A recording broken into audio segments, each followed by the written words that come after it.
quand on est chargé de revue de presse sur un média grand public, radio ou télévision, l'homme dont va vous parler maintenant, Patrice Rondens, est un familier de ces revues de presse-là. Bonjour William, bonjour à tous. Oui, je vais commencer par quelques articles que vous ne trouverez que sur les sites internet des journaux ce matin, car ils se rapportent à une information qui date du week-end. Elle concerne donc la disparition d'un homme dont la discrétion le disputait à la pertinence.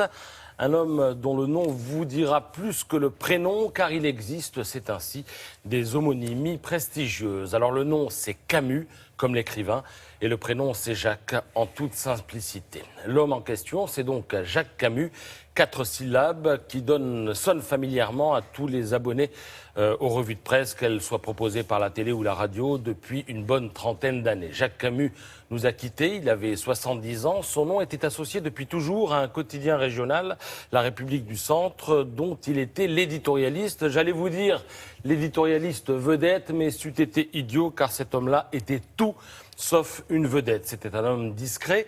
La nature et la taille des articles qui saluent son départ sont d'ailleurs assez révélateurs du personnage. C'était un journaliste, il décrivait et commentait l'actualité avec autant de lucidité que de liberté. C'était une sorte de boussole, il ne décrétait pas, il argumentait à l'invective, il préférait la mesure aux querelles parisiennes qui rappellent souvent celles des anges. Eh bien, il préférait l'évocation des préoccupations de la France profonde, celle qui vit ou qui survit, qui souffre ou qui rit, qui chôme ou qui travaille, une France multiple dont il savait prendre le pouls.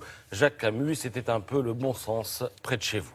Alors ce matin, en ouvrant les journaux, je me suis demandé sur quel sujet Jacques Camus aurait disserté ce matin. Aurait-il fait comme la Dépêche du Midi, Le Havre Libre, Paris-Normandie, Le Petit Bleu et quelques autres? Aurait-il choisi d'évoquer l'ouverture du procès de Jérôme Cahuzac? Il faut reconnaître qu'il y a de quoi être tenté au moment où l'ex-ministre du Budget, qui a fraudé le fisc et menti à la France entière, doit s'expliquer. L'homme du fait ce que je dis, pas ce que je fais, pour reprendre la formule du Parisien, qui parle par ailleurs de menteur à la une, prend assez cher ce matin. Dans les dernières nouvelles d'Alsace, Didier Rose estime que par son acharnement à masquer sa fraude, eh bien Cahuzac est un bouc émissaire que beaucoup rêvent de voir au bagne et enchaîné.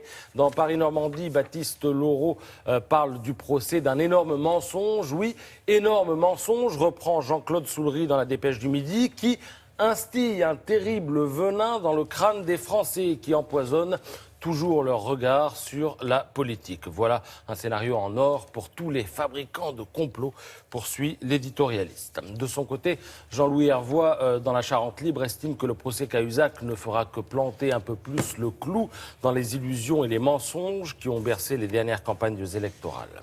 Mais peut-être Jacques Camus aurait-il préféré parler des problèmes de la gauche, avec sa propre gauche, du remaniement annoncé, avec ou sans les écolos, des relations épouvantables qui existent entre Cécile Duflot et Manuel Valls, puisque ce sont là d'autres sujets qui reviennent dans les commentaires ce matin.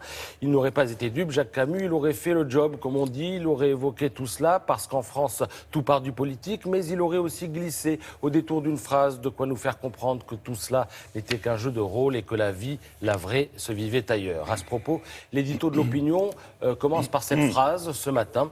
Après la constitutionnalisation de l'accent circonflexe et la déchéance du nénuphar, la France ouvrira cette semaine un autre dossier fondamental, celui du remaniement. La politique avec un zeste de recul et d'ironie, Jacques Camus aurait applaudi. Merci beaucoup.